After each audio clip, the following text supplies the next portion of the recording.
I believe they are confusing us all together a little bit, and nobody knows which trend is just a trend, which trend will really happen on the market. And that's a huge challenge for our customers, for our competitors and ourselves, of course.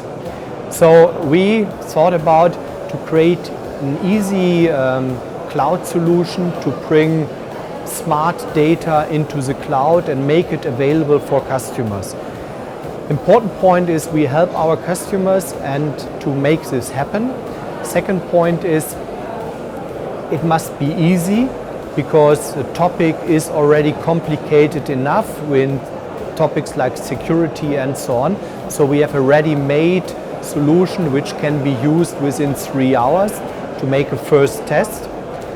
Because finally, the added value out of a solution will be the important point for the customer, and not what a solution all can be delivered. And therefore we try to support our customers in creating proof of concept solutions pretty soon, because from my personal perspective, success motivates, and success motivates as well to make the next step, and maybe even start with a bigger project.